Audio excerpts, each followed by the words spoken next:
Good morning, Raptor Freaks. Lexiot's here, and it's Friday, and I'm freaking out because there's a lot of basketball I have to watch today. Yeah, a lot of basketball, CBL and FIBA stuff going on today. Yeah, starting at 5 p.m. I'm going to be doing watch alongs on Discord. The first game today, triple header of games that I have to watch tonight. Canada will be starting their AmeriCup journey today against Venezuela. That'll be at 5 p.m. Eastern time. They're playing in Mexico. And Canada has got a group with 3 other teams, and they're going to play them over the next 4 days. Today they'll play Venezuela, and then tomorrow I believe they're playing I got to go look at it real quick because there's so many games. It's hard for me to keep track. Panama, they'll play tomorrow at Panama at 11 p.m. tomorrow night, Saturday night. And then they're playing Puerto Rico on Monday at 4 p.m. And those are the group games for their AmeriCup C group where, they got to beat all these teams. So, and the crazy thing is these FIBA games for AmeriCup, there's only 4 NBA players that are playing in it, and 2 of the NBA players are playing for Canada. So that's pretty cool. The other 2, the 2 Canadian players that play in the NBA that are playing in the AmeriCup are Keyshawn George of the Washington Wizards and Leonard Miller of the Minnesota Timberwolves.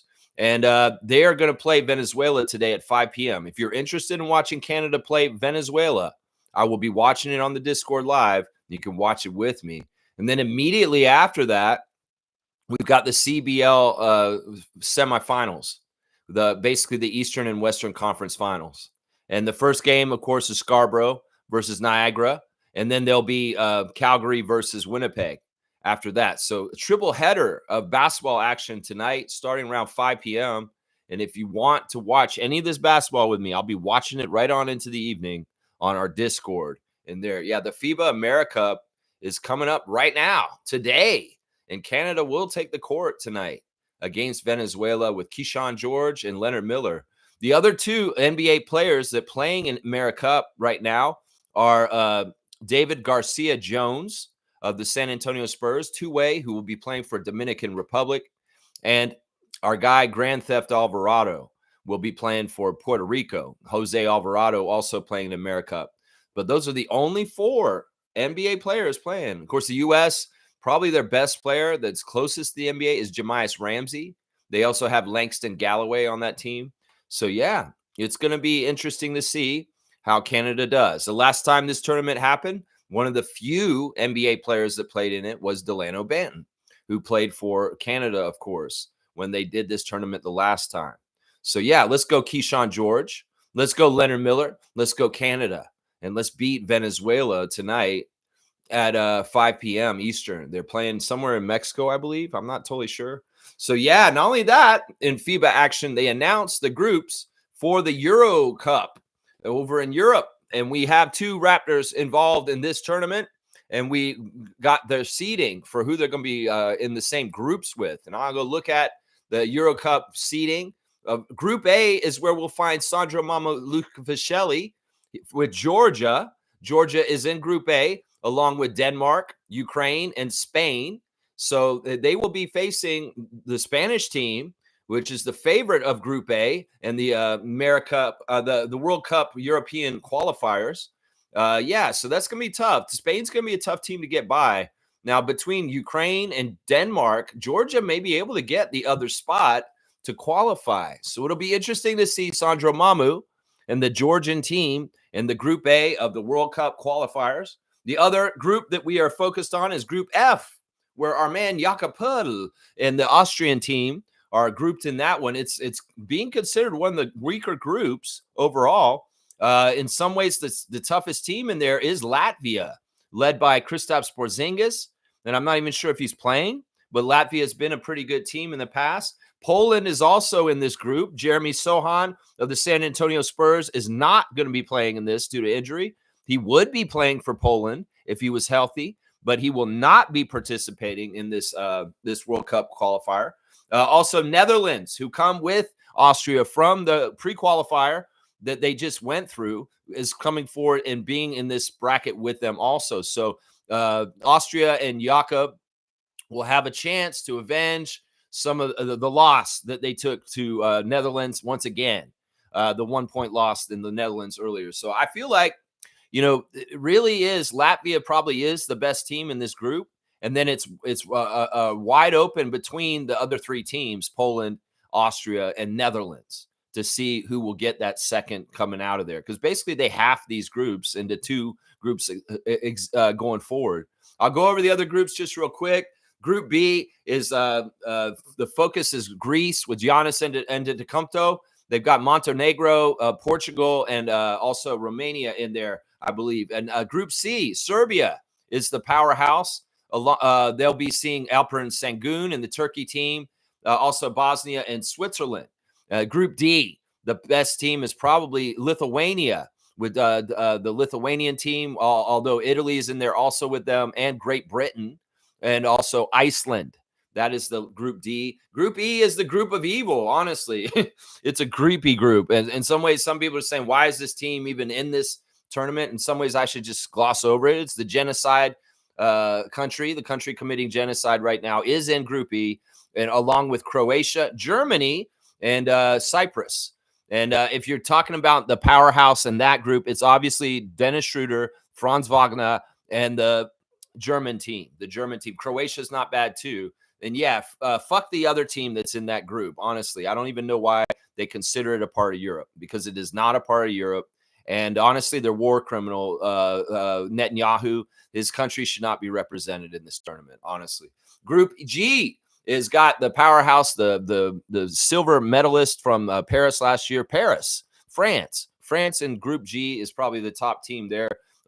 Finland's pretty tough. Hungary's there too, and Belgium. And then the Group H has Czech Republic sitting at the top, along with Luka's team, Slovakia, and then Sweden and Estonia are in that group. I got a special rooting for Sweden and Estonia just from family lineage. So we'll just have to see what happens with the World Cup European qualifiers. The dates are not totally set for when the games are going to happen.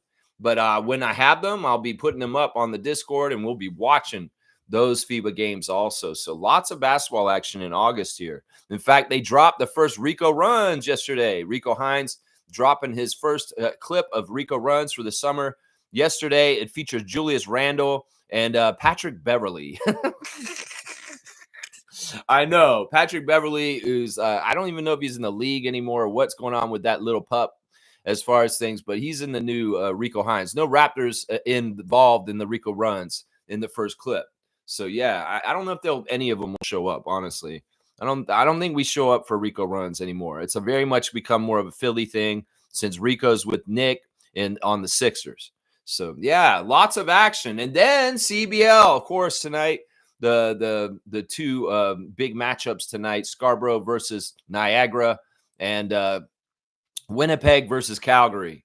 And we will be watching those games live on the Discord. The CBL had their award ceremony last night in Winnipeg to give out the honors to different people around the league. And well, I want to go over who won these awards. It's very cool. First of all, we'll start with the Canadian Player of the Year, and it was Tyrese Samuel, formerly of the Florida Gators, who plays for Vancouver Bandits. He won a couple awards last night. Tyrese Samuel, the Canadian Player of the Year in the CBL.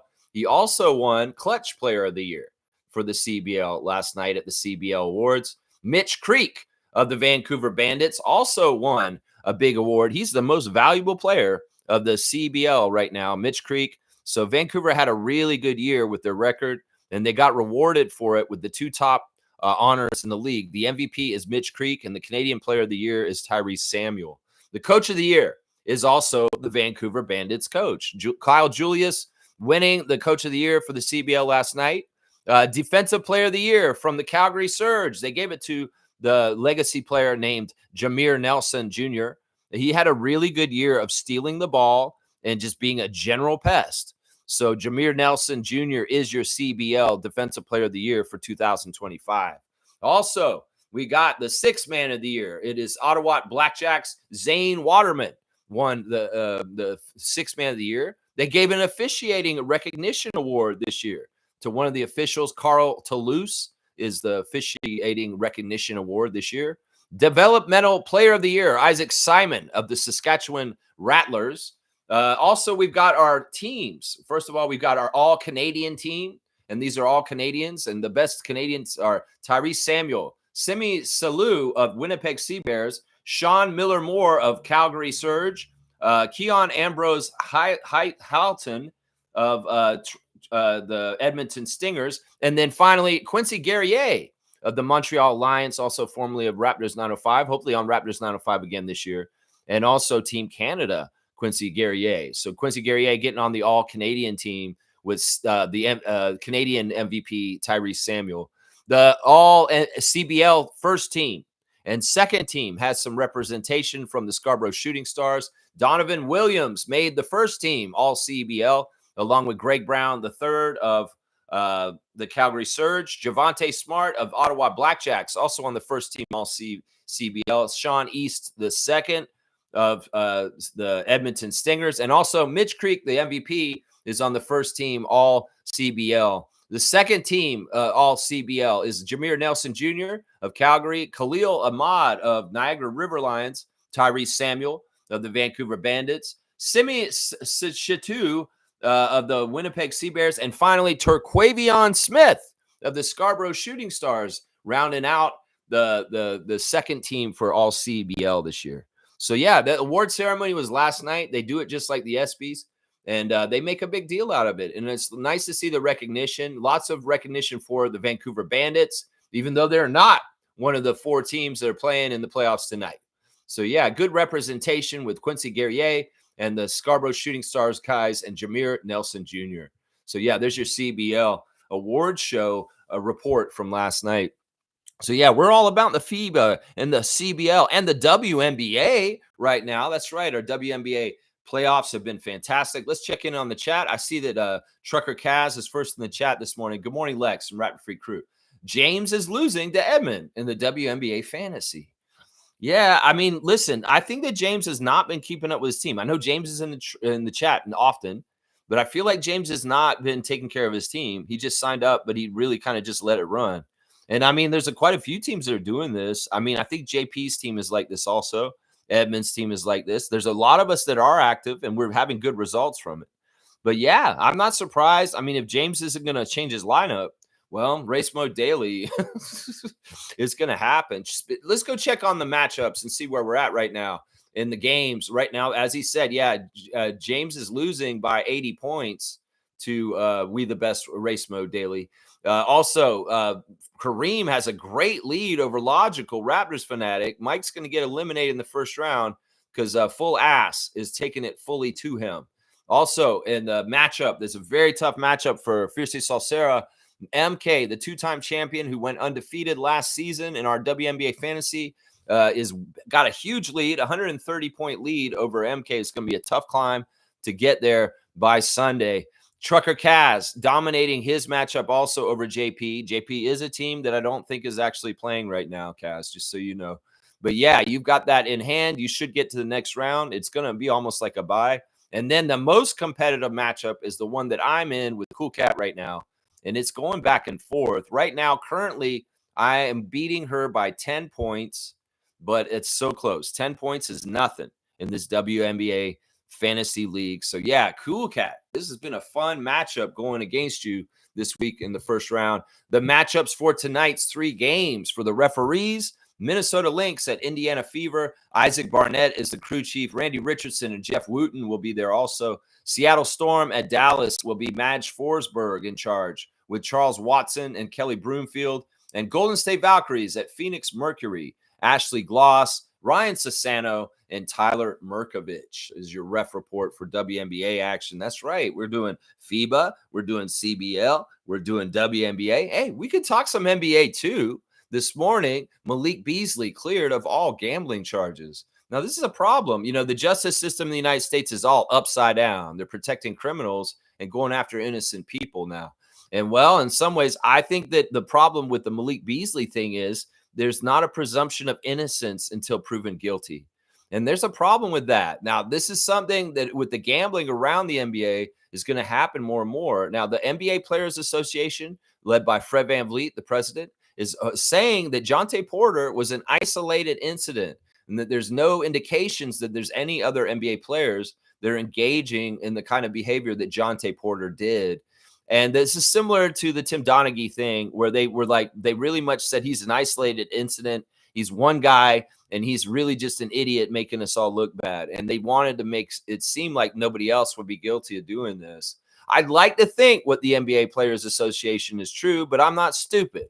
And in some ways, I wasn't stupid to think that Donaghy was the only one too, back with the referee scandal. So, I mean, I'd like to think that you guys are right, and I don't want anybody else to get in trouble.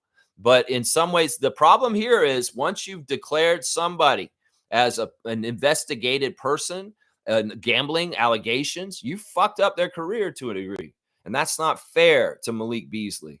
At this point, he's tarnished with this press that says this.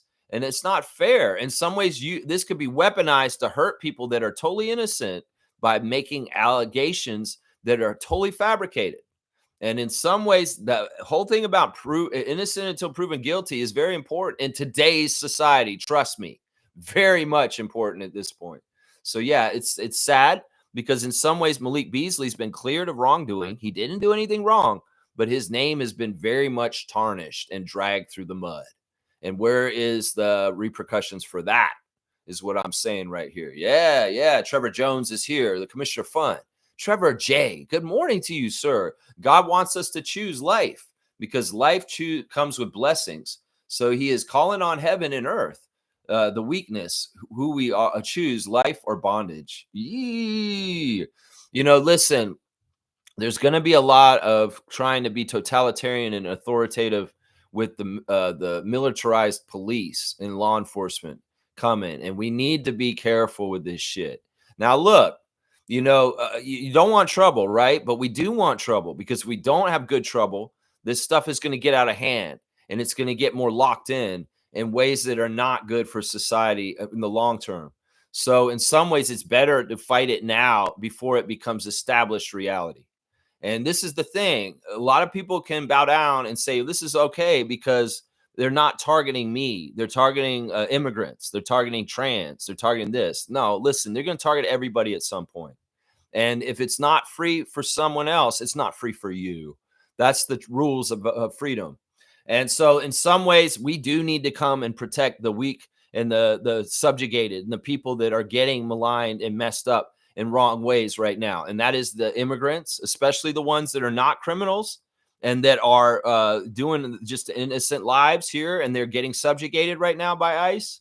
And then any of the terrorizing and the awful things that are happening towards the LGBTQ community in general, and people like that. If the certain people are not free and able to be free to be themselves, nobody is free, and that is the truth. So there's no choice here, Trevor. We have to go with the life and not the bondage, because if we start kowtowing to the bondage, it's not going to get better. It's going to be a slippery slope into a dystopian future, where we don't want that future for children and grandchildren.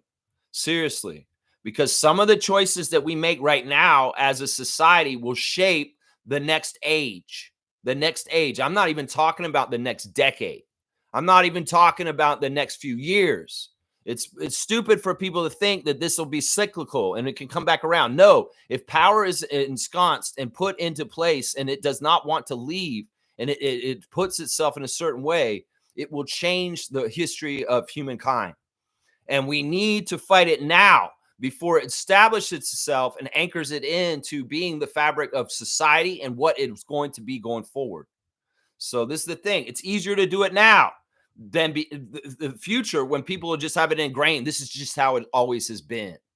So it's up to us to take a stand now against totalitarian, authoritative, militarized police, ICE, all this kind of bullshit, the MAGA movement, and stop it. If we believe in democracy, we believe in freedom, we believe in people being able to live their lives the way they want to, we have to stop the people that would go out there and control our lives through force and intimidation. So this is the thing. This is not popular what's happening right now. The populace has to rise up. And it's not about choice, Trevor. In some ways, there's no choice. We have to fight it because the other opposite, you're saying bondage? Yeah. Yeah, it's not bondage. It's a prison surveillance state where every move is watched and you step out of line, you go the same way as a immigrant goes right now. That's what it is right there, guys. I don't want to cut mince words, cut right to the chase and tell you exactly what it is right there. Fiercely saying, good morning, fam, and happy Friday. Good morning to you, MJ. Good to see you. Fiercely saying Rico Hines runs equals trash for 2 years now. Yeah, I mean, it's because since we left, has it been since Nick fucking was a turncoat and he went to the Sixers and it became like a Sixers Rico Hines run? Yeah. Yeah, I agree with all this. I agree with all this. I mean, I didn't watch the clip. I just posted it for you guys to watch it if you want. I didn't go watch it. I didn't spend any time watching Patrick Beverley shoot his mouth off. I'm sure he talked at the end of it at the Rico runs and trying to tell the youngsters how to be good pro. Don't listen to Patrick. Don't listen to Patrick Beverley. He's not going to tell y'all how to be a good pro. No, he's not. No, he's not. Reggie's here. Good morning, Smooth Brown Man. Lex, if you have time, watch Alien Earth. It's a good watch. 3 episodes in its 2 years before the events of Alien, the 1979 movie. I'm not really a big fan of the Alien franchise. I don't think I've even watched them, honestly. It's never appealed to me. The whole idea of being on a space station and an alien's trying to kill you and like Ripley and all that shit and the thing jumping out of the guy's body. I don't like horror movies. I don't like movies like that. So the whole lore of Alien is over my head. I don't give a shit about Ridley Scott's bullshit. So it's lost on me. I wouldn't watch it because I don't know anything about Alien. So I'd have to go and watch the Alien movies before I could watch this. I'm sorry, Reg. I'm just not a sci-fi guy. I really am not. I'm not really a fiction kind of watcher. I like reality TV. And if I watch any fiction, it's half-hour situational comedies. I want to feel good. I don't want to like watch dark Law and Order episodes where, children are abused and shit. I don't want to watch like gory, weird shit where people are tortured or or being chased or gory, crazy Saw shit. No, I mean, I'm just not into the certain genres. I mean, it's probably pretty good. You know what it makes me think of is Alien Nation. That's a show that I think is awesome. It's very old. Glenn A. Larson or whatever. Yeah, it's an amazing show. Alien Nation, where the aliens are living on Earth, and the two cops, and are the main characters, the alien and the human cop. And yeah, it's a cool TV show that came out a while ago. And but I don't know, man. I don't know. I'm not watching media like everybody else at this point. I don't care about anything new that comes out.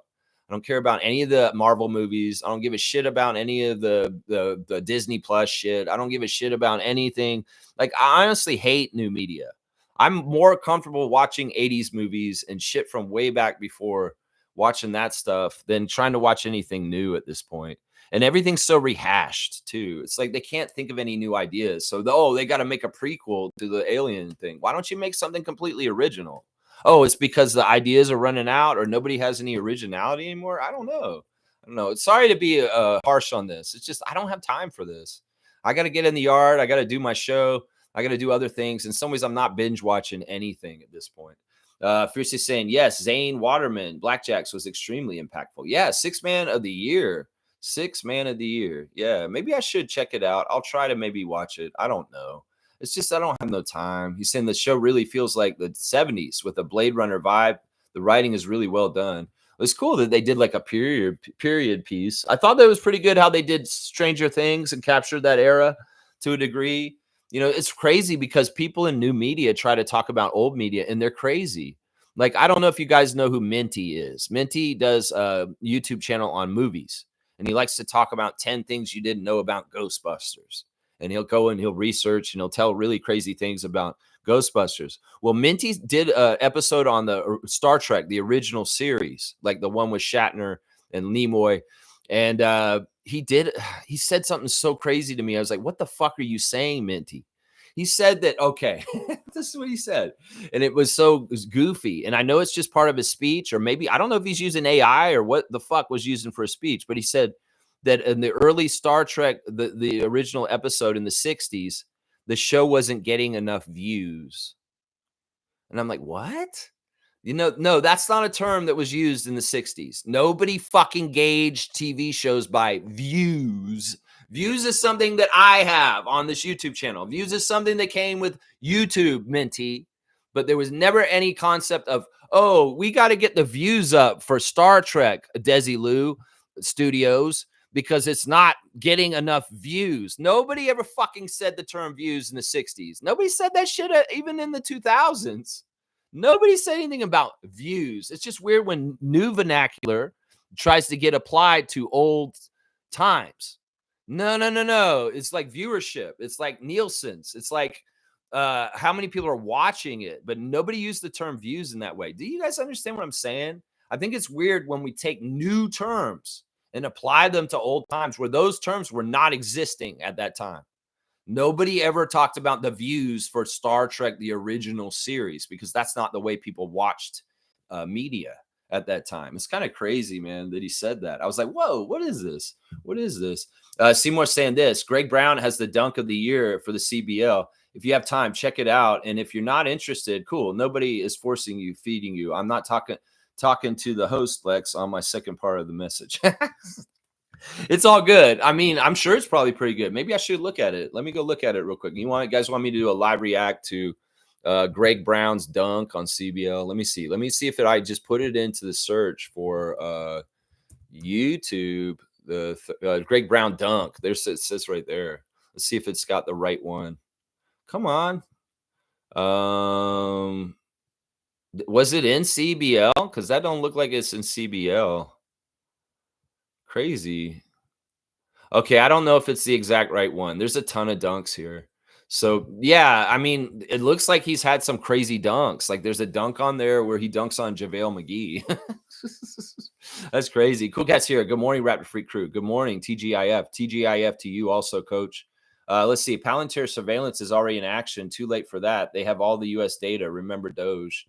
Yeah, it's crazy. But in some ways, like, look, the solutions are there. I know the solutions. I can figure out how we can beat this, guys. It's just that we have to stay connected. We have to stay strong, and we have to stay in love and empathy. In some ways, what they're going to try and do is continue to further divide us. And the biggest ways that you beat this is you stay in connection. And everybody says, no, I'm not going to turn on this person because of their difference with me in this way. No, I'm not going to do this and this. And in some ways, resistance comes in just like not obeying in certain ways sometimes. Like if they're going to tell you, like when I had a job back in the day, they asked me to fire a guy with 3 kids, and I didn't think it was right. I said no. And even though I lost my job, I didn't perpetuate the wrongness of firing that guy who didn't deserve to get his job fired. So there's always a level of resistance and things that we can do. And the best thing to do to fight hate is love. Hate will destroy itself in the end. And if we continue to show love and empathy while the whole rest of the world is turning devious and disgusting, we will still win. We may get a lot of sad, dark times and shit like that. But we have to understand, you hold on to connection, you hold on to empathy, you hold on to love, and it will beat this. Seriously, it may take a long time. I'm not going to lie. But in the end, if we do this right, we can make it happen. And, more and more people need to just go in some ways individualistic. And that means getting off the grid, taking care of yourself, being more self-sustaining, planting your own food, being able to do things to take care of yourself when you might not be able to rely on the powers that be or the system that's around you. This is stuff that everybody needs to really seriously consider making more moves towards. This is why I've been telling y'all we need to garden. We need to get out there and grow our own food. Food prices are already rocketing up with the stupid tariff war. So it's really important that the game plan for us to win this in the long run is that we cannot lose our humanity. We cannot lose what we understand and see in each other that is the same in each other. Because there's way more in common with all of us in our biology than all of the trivial ways that they try to divide us and say that this person's this, the person's this. First of all, it's kind of like Star Wars. Don't go into the hate. Like when they try and get Luke to switch over with Darth Vader and the Emperor, They're like, yes, feel the hate, Luke. Feel the hate run through you. That's what they want you to do, is to turn into an inhuman fuckface like the ICE and the MAGA are. And in some ways, the defiant way is to continue to hold your humanity. Hold your humanity and your empathy and your ability to love people unconditionally, whether they are people like you or not. And then also celebrate your life still, even in the worst stuff. You know, things that are happening in Gaza to the people of Palestine have been awful for a while, but there's a lot of people there that are fighters of it by being positive and having art, having life in their life that is positive and beautiful and glorious, even in the darkest fucked up environments. So in some ways that may be more common around places, is that we have to find our joy in darkness. And in some ways we have to carry that torch through darkness. And you know, this shit is not going to be easy. In some ways, I wish we had headed this snake off by fucking putting Donald Trump in jail a couple years ago. We should have fucking done that. But we've allowed. It's basically like with your kids. If you let your kids run wild and you don't fucking punish them, they are going to go and do worse shit. So it's like we needed to fucking punish the shit out of Donald Trump so that he could never get into this position of this. But the powers that be behind the scenes, they wanted this. He's a pawn for them to get to their power to ensconce the system that they want to see and the new cycle and the new era. And that's fucked up, because in some ways, the things that happen right now are not going to just have ramifications for us now, y'all. I'm telling you, this will have ramifications for hundreds of years. Hundreds of years. So, and that's why they keep saying, where were you, Grandpa? Where were you, Dad, when all this shit was going down? Because in some ways, our ancestors, the people that come after us, are going to be having certain lives that are different because we didn't fucking stand up now. So this is why this shit is important, y'all. And in some ways, y'all, we can't be complacent. We can't be lazy, and we cannot think that it's over and done with and we've already lost. There are ways that we can shape this and make this work. In some ways, the biology and nature of world and the nature of things has a way of purging the toxic. The trees clear the air of the toxins that the humans make. The animals, the micro organisms, they come and eat the stuff that dies. And in some ways, there's a natural cycle that will clean this aberration of toxic shit that is called MAGA in the society and culture of our world over time. It all comes through that way. I'm telling you. So in some ways, do it your part in your own micro place where you're nearby. If you do see the police doing something fucked up, film them. If you do see somebody who may need some help, help them. Get into an underground railroad of help with each other, just like ancestors and people from before have done. We have to do this if we're going to continue to maintain our humanity as human beings, because the way they want it is that they're going to make everybody a scared child that's lashing out and hating everybody else just to save their own.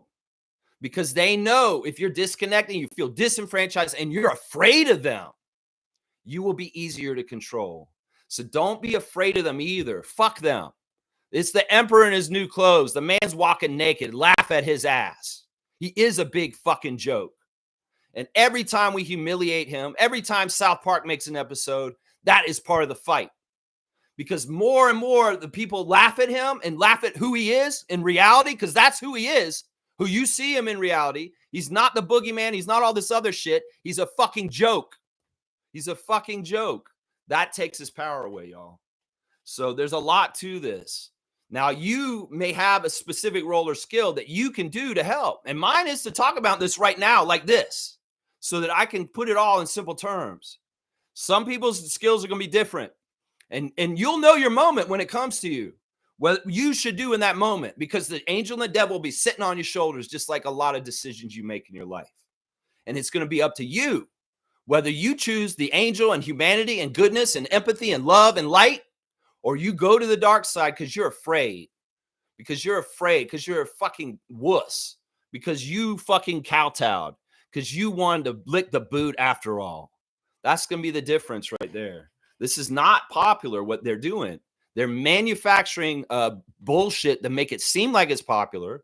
They're trying to pay people a lot of money to sell out and become ICE Gestapo. And in some ways, look, we can resist this in our own ways. And part of it is anti-corporate. Part of it is grow your own food. Part of it is get organized with your neighbors. Part of it is get a system of help between everybody so that we can weather this storm. The people of Gaza have had to do this for years, being subjugated to the terrorism of the Israeli state and the genocide. And there's playbooks all around the world in these kind of places. We can look at Ukraine. We can look at Sudan. We can look at torture and horribleness happening right in the midst of us. And we can see the examples of how people treated it and how they went about things, even in the chaos and the violence. And there's ways to hold on to humanity and keep it strong still going forward. I'm telling you, man, this is the kind of heavy shit that I might have to talk about more and more. But let's not lose the game plan, and let's not say that we're hopeless and there's no choice. Listen, in some ways, we may have to reject everything about our system that we have right now completely. Everything that you learned in your life, Cool Cat, about where you are and where you are in your position, a job, is going to be thrown out the window because it doesn't mean jack shit. Because all of it was just a made up shit that we humans made up anyway. And when it gets right back down to it, our place on this earth is the same as the birds, the trees, and the animals. It was just we made up all this bullshit. And in some ways, we're going to have to get back to that basic shit in certain ways to survive. So don't be reliant on systems to save you. Don't be reliant on how society is now and think that it's going to be this way going forward, because shit could get really disruptive very fast, really soon. And anybody who's thinking, oh, this is the status quo, this is the way society is just going to be, don't fucking kowtow and accept it. Carve your own reality out for your own self and make your own world. That's what I say right there. Yeah, there you go. Boom goes the dynamite. That's right. Palantir is scary. But listen, if we have to, let's get the fuck off online and let's figure out how we can stay in touch. Let's figure out the places that are not good to be in. And, you know, if enough people are getting into things happening, the people will rise up in rebellion and we will fight. Trust me. When there's injustice, people will fight. When people see loved ones getting fucked with, they will fight. Oh, yeah. Oh, yeah, they will. There's already starting. People see friends that are immigrants. People see people, coworkers, people that they work with. They see people they have connections with, and they know they're not bad people. And they're getting subjugated right now. And the people that see that are like, fuck this. I fucking hate Donald Trump. I hate this shit that's going on. And that's part of what it is. It's like once it affects you, well, you're in, right? You're in the fight. You're in the fight. So do you want to wait till the point where it absolutely is at your front doorstep to fight it? Or do you want to try and get ahead of it and get in the movement against it now? Get in the streets and get out there and show how you feel about it. That's what I say right there. That's right. That's right. Let's go. Smooth saying Fox News is NK level of propaganda, Lex. Fox News? Yeah. Yeah. Oh, yeah. All of it is. All of the, CNN's compromised. I mean, all of the major corporate news is absolutely compromised at this point. I mean, there were times where it's like Rachel Maddow, MSNBC, they're great. But even her, she's leaving the big corporations and they're starting an independent media because they understand that the media is compromised at this point. And that in some ways they need more real voices of truth. And Colbert and Maddow, they're going to start a new project where they're going to be out there doing this. And they'll have a platform and they'll have an audience, trust me. You know, they will. You know, people like me, like I said, if we're able to say our truth and get it out there, you know, we can help organize this shit. We can. Seymour's saying Alien Earth is hard. There you go. Seymour likes it. Seymour likes it. Let's see. Hang on. Where's it go? Kaloy's here. Morning, Lex, and most gracious Raptor Freak family. Alien Earth looks promising. I'm always on the hunt for great TV series. So yeah, it's the prequel to Alien. That's interesting. That's interesting. Dan Rosario is saying, what's your top 3 basketball movies? I thought Hoosiers is really good. I like Hoosiers, but I don't think it's my favorite. I think my favorite basketball movie of all time, I really like The Fish That Saved Philadelphia. I'm serious. I like that movie.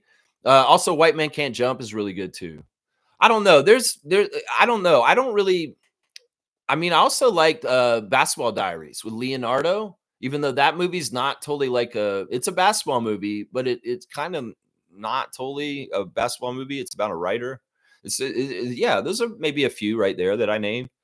Seymour saying it's a split of Avatar, Alien, Hunger Games, and Dune. Okay, you guys are excited about this, huh? Above the Rim and Sunset Park, Six Man. That's Seymour's top 3 basketball movies right there. Seymour saying honorable mention to Airbud. All right, all right. Let's see. Dan saying if you're a fan of reality TV, then you would most likely enjoy 007 Road to a Million season 2 just dropped. Season 1 was a great watch. Yeah, I'm not trying to binge watch anything right now. If it comes across somewhere where I watch it, I'll watch it. But yeah, I'm not trying to binge watch anything. The only new show that I actually watch is Survivor when it comes on. That's the only show I watch, and it's really because my family, we have like a Survivor pool that we like to watch Survivor, and we have teams with contestants, and we try and see who wins by the end, just for fun. It's just a fun thing I do with my parents. But like most new media, I'm not taking in. I don't give a shit about any of the stuff they're making at this point. There's too much CGI. There's too much fakeness. Give me an old Star Wars movie with the string and the spaceship. That's way more charming to me. Yeah, Guillermo del Toro, the great director, just came out and said this. He's like he would like to see the craftsmanship of former movies and how they're produced back into movies again.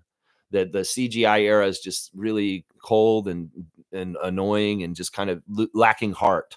Yeah, yeah. Seymour said, "I'm gonna peep it, Dan." There you go. There you go. Seymour saying Paul George should be out the league. He was never better than Gordon Hayward, who had the same disgusting injury. PG-13 is pumped up like a hot air balloon. Yeah, I mean, he's hype. Honestly, he's hype at this point. I don't feel like Paul George has much motivation. Like, seriously, I feel like in some ways he's a name. He's been in the league for a long time. He's used to the life. He's used to the money. He's used to the lifestyle. But I don't know if he's actually playing or caring about basketball in the right ways. Seriously. I don't think I haven't felt like that energy from him, like pretty much since Kawhi summoned him to the Clippers. Like, seriously, I don't feel energy where he's trying at all. Like, anyway, I don't think he's trying to get into games to be healthy. I don't think when he gets in the games, he's even trying in the games. Like, I don't know what's going on with him right there. I really don't. Yeah. Ain't no coming back from that. Okay. Cool Cat saying, Lex, until humans realize it's the oligarchs that are causing the strife and non-oligarchs should join together to resist. Yeah. Yeah, this is true. The template for what's happening in the United States right now is Russia. It's basically Donald Trump's copying Putin. And like even Putin came over. It's so stupid. Like he came over, and this is how dumb Donald is. It's like Putin came and saw him and he said, get rid of mail-in votes. And now Donald's trying to do it. It's like, how can anybody not see how much of a puppet for Russia and causing chaos in the United States and the downfall of the United States? Donald Trump has been an instrument for Vladimir Putin to do this. Like, it's seriously, Krasnov's a real thing. Donald went to Russia in the 80s as a younger man, and he was, this is where they set it up, and they've led it to this. It's just that the American system of government is so screwed up, and it's money's corrupted everything to the point where it's gotten to this point. And Cook has exactly right. It's the oligarchs' fault. The oligarchs of Russia have destroyed that country. And in some ways, the oligarchs of the United States are destroying it now. And what we need to do is reject oligarchs in Canada, because in some ways we need to be the difference. We need to be the different country than the US. And in some ways, if we still have a democracy here in Canada, we need to continue to vote like we did for Carney, for the non-MAGA, non-right-wing politicians. Doug Ford and Danielle Smith are not the right politicians. Fuck them. Get them out. In some ways, Carney's not really a great politician to me. I'm really not impressed with him in some ways. He's doing a good job in some ways, but in some ways, he's pissing me off also. And, in some ways, the Canadians here, we need to continue to keep our sovereignty, and we need to keep voting against the ideologies that are what's going on down south, because we don't want to copycat the U.S. We don't want a for-profit healthcare.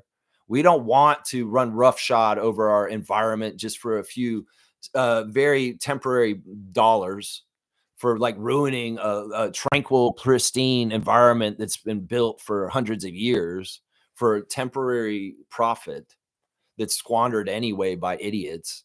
We can't be like them at all. And there's going to be people up here trying to copy them with the game plan. And in some ways, we got to reject it. We got to be aware of it, and we got to stay ahead of it. You know, we got to stay ahead of it. Seymour saying Utah brings in Avery Bradley to help groom Ace Bailey. Okay. Bradley is like a Temple veteran, hard-nosed player. Avery Bradley, yeah, it was formerly of the Lakers, won a championship with them in 2020. Okay, that's interesting. Yeah, Ace Bailey probably needs some guidance. I would say that. He probably does. We are cooked for the next 3 years. What are you talking about, Seymour? We are cooked for the next 3 years. I'm not sure what you're saying. So he's saying, I'm terrified of the fascism rising in the U.S. right now. It's not hyperbole, people. It's happening. Yeah. Yeah, it's ridiculous. In some ways, it's comedy, but it's because it's just so tragically dark. And in some ways, like, look, if we get through this historic arc, hopefully with them looking like Nazis and Adolf Hitler, that will be when the world has gotten back to justice. Like at some point, there needs to be Nuremberg trials for the people that are doing the things that are going on right now. That all the people involved in ICE will be treated like the Nazis from before and looked down on. You know, their children will not respect the people that were in their family ahead of time, because they're like, you're fucked up, man. Why did you do that? You know, that kind of stuff. I mean, listen, this is scary, sure. But once again, we got to measure our own lives individually in our own sphere of being happy, but being aware and being on top of things just in case. And if certain, contingency plans are good to have, emergency plans are good to have, and touching base with community, once again, is good to have. You know, if I get to a point where I can't go to the grocery store all of a sudden, I want to be able to eat everything from my yard. I want to be able to go out there, and I don't give a shit if it's clover. I don't give a shit if it's plants that nobody eats from the grocery store and somebody looks down on me. Oh, what the fuck are you doing, Raptors Freak? Yeah, I'm eating clover for lunch because I can, and it'll help me survive. And I can eat things in my yard that people taught you couldn't. And you can actually save money that way. That's the way you guys need to be thinking. Like a Filipino grandma who knows how to cook anything. Kaloy's probably laughing because I just said that. It's like it's people that know everything you can eat that is and cut corners financially. That is the way everybody's going to start having to think. Seriously, homesteaders are not crazy. The doomsday homesteaders, the doomsday preppers, in some ways, they are right. And the skills that they've been learning and trying to get more off of the grid are actually going to really benefit them in the next era if things get to absolute chaos. Seriously. Yeah. Let's see. Smooth saying, I pray somehow, some way love can win. Well, this is what Trevor talks about every morning, guys. This is what Trevor talks about with his words of wisdom every morning. It's about Jesus Christ. It's about God. It's about the goodness in the world and what is right and just. God is in control of that. It's not even us. It's not MAGA. It's nobody. He's in control. And in the end, he's going to fix everything. And he'll give us the guidance, and he'll give us the signs, and he'll use us as vessels to get us back on the right side of things. Trust in God, believe in God, faith in God, faith in Christ. It will be part of what gets you through this. Religiosity can help. And we know that God is out there, and the creator, he created this world. And in some ways, he doesn't do anything imperfect. That's what y'all have been telling me, right? So this is part of the plan. And this is part of the next phase. And in some ways, God is protecting us, guys. We got to believe in that. In some ways, if it comes to that point and it's over, well, you just say, it's okay. I love you. And you're out. That's it. Because in some ways, that's a thing. We have existence on this planet, and it's limited. We all know that. Some people are trying to get into like immortality, figuring out science and genes and shit like that. And they may very well extend lifespans. But still, we are still made of carbon, and we have expiration dates. And, if the world goes to shit, a lot of us may expire really fast, really quickly. And it'll be sad. It'll be fucked up. But in some ways, once again, as Trevor says, this is God's will for this time. And this would be what happens. But in the end, we got to think about it beyond our own personal egos. It's not necessarily about us. It's about humanity going forward in the whole of things. And in some things, we got to shape it. In some ways, we may have to be martyrs. In some ways, we may have to be people that have to have bad things happen to them so that the future can be better. It sucks. It just so happens that we are in a generations in the time now that is bridging from one era of hundreds of years into a new era of hundreds of years about to start. And we are in some ways responsible for shaping the beginning of that era. So we need to get off our knees and our feet and stand up, because that's the best way. And God's on our side. We will win. We will win. That's it right there. Cool Cat saying, Lex, enough Americans don't care enough as yet to help. Until the masses care, nothing will resolve. I know that's pessimistic. And you're right. You're right. I'm not going to disagree with you, but let's take the angle that, you know what, once they get touched, maybe they will get a little bit more radicalized. Maybe they will take it a little more personally when they get touched in certain ways. And you know what? It's going to touch people because the healthcare system is going to go to shit there. The United States is going to become more like Russia. It's going to be cut off and not economically from the rest of the world in trade. It's already happening. And their healthcare system is going to go to shit. And there's going to be a lot of people that are suffering as American citizens. They're going to see their aunt and their grandma or somebody die. And they're going to get sad. And they're going to think, oh, they didn't have to die, but Donald Trump cut our Medicaid. And that's why they died. There's going to be shit like that that makes people more radicalized. And they're like, fuck the system. I'm pissed. I want vengeance. And, you know, that kind of energy will be building more and more. It's already in a lot of people already. They're already like this. I mean, there's been different people targeted and touched by all this bullshit already. And it's the people that are ensconced and safe from it. No, you're not. You're going to feel it at some point, whether it's your help getting shipped off in an ICE van because you had an illegal, gardener or some shit like that. Whether it's, you may have family member that's not as well off in some ways, that they may have some financial problems because of the economic disarray caused in this presidency. You know, there's people are going to get touched, and that will radicalize people like that. That'll radicalize people like that. See, in some ways, the balance for the powers that be is to keep people sedated and not pissed off. It's like, don't make so many people pissed off so that there's a revolution. But I think they've already fucked up. I think that they've pissed off so many people that there will be a fight and a revolution against them. The old way was to sedate the people with sports and other things to keep their minds off of this, distract them, and just say, oh, you're fine. You got this and this and this. And we've been running on that kind of for a while. But if they push too far and they overstep their fascism, well, they may have blown their cover, and then people get activated. In some ways, that's the thing. It's like a balance. Oligarchs, you want to keep everybody kind of pacified, right? So that they don't all come up at you. And well, in some ways, they have to have some sort of standard of living. You know, they're going to crush people with financially, and then more people go homeless, and then all of a sudden they're in the for-profit prisons. That's messed up. That is immoral, and that's fucked up. You don't live in a free country, United States. You live in a prison state that just allowed a budget for a crazy-ass prison force to come and subject you guys. And they're building more prison facilities around the United States. Yeah, it's not good, man. It's not good. Smooth saying he laid out the red carpet for Vladimir Putin in Alaska at a shared military base with the U.S. and Canada. Yeah, and the other thing is that, how did he greet Zelensky? And once again, he kissed Vladimir's ass. In fact, there's some rumors that he offered to give Alaska to Vladimir. Like, isn't that ridiculous, man? It's crazy, bro. He's such a kiss ass, and he's absolutely like a pawn for Vladimir. He's a Russian agent, and he's the president of the United States. It's crazy. Krasnov. Yeah. Dan saying Guillermo de Toro was given a key to the city from Toronto last month and renamed the Marine Terminal campus to the Guillermo del Toro stages. That's cool. I like that, Dan. I like that. Yeah, he's a great, brilliant director, and a lot of people really love his stuff. Smith saying, yeah, in '92, TP had one of his beauty pageants in Trump, and he was having difficulty borrowing money from the banks in the States. He's totally been up the butt with them over there, and like he's totally like.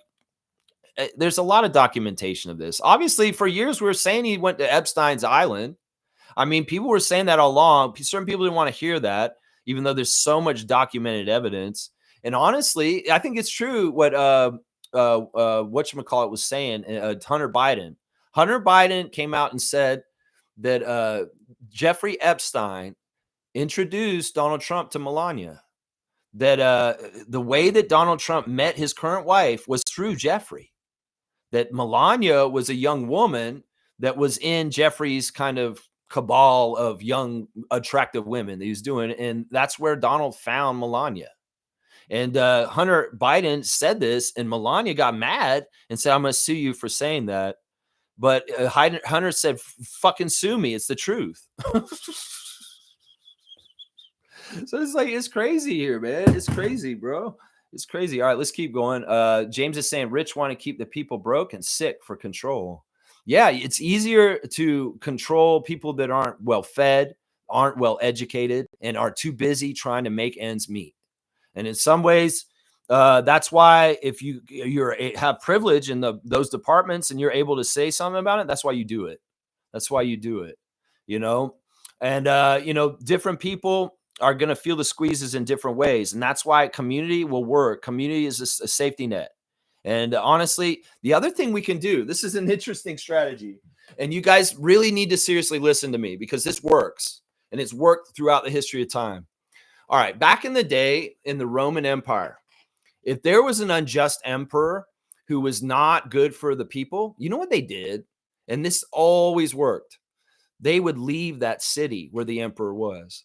Basically, if the emperor was unjust and he wasn't good to all of his servants and the people in the society, they would just up and leave that town. They'd say, all right, you're going to be like this. We're out. We're packing up all our shit and we're going to the next town and we're going to join the next person's place instead of yours because you're so full of shit. And it would destroy that person because they had no power without the people, right? They had no power without the people. They couldn't run their society. They couldn't run their little town. They couldn't subjugate them. So that's what I'm saying. We need to opt out more and more because if we don't play the game of capitalism, if we don't feed the machine that feeds the oligarchs and their riches, if we opt out and say, you know what, your bullshit game is just the same as the Monopoly that my kids were playing last night out in the den. If we just flip the table and say, you know what, we don't fucking want to use your money anymore. We don't want to support your corporations. We don't want to do this anymore. We're opting out. We're going self-sufficient and we're taking care of ourselves. We change the game and we take the power because they only have power because of this and this system. And they only have this bullshit because of this and this system. And if enough of us decide, just like the Roman people before, to just leave town, well, that takes a lot of their power away. So that's what I'm saying. We need to be more individualistic and self-sustaining for ourselves outside of needing corporations, needing services. Take care of your own damn self. Like the settlers on the Oregon Trail, like the people that had to come to places and live rough and off the land. In some ways, we're going to have to get back to that because this society has gotten too out of control with other shit. And the other thing is we got to worry about the integration of the technology with everything and how that'll be weaponized. In some ways, it may be smart to go non-technical because of surveillance state and different things like that. So these are some of the strategies that can be utilized to fight this right now. We can be like the Romans and just say, we're out, and just opt out. And I know that sounds crazy because we're so conditioned to accept this system and the way that it is, but I want to tell y'all there's another way. There is another way. And the more you're more independent of the current capitalist corporation system, the more power you're going to have in the new era. I'm telling you right now, if you are so dependent on your Starbucks latte in the morning and doing this and everything and the condition of this system, you're going to be fucked because all those creature comforts are going to go out the window.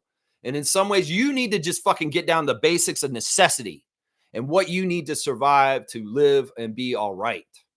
You know, that's what I'm saying. These are some of the strategies you could use right here. I'm telling you right now, guys. I'm telling you right now. Yeah.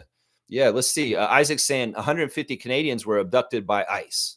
That's fucked up. And that's down because they were down in the United States. That's why I say don't go to the States. I don't understand how they're going to have a World Cup, y'all.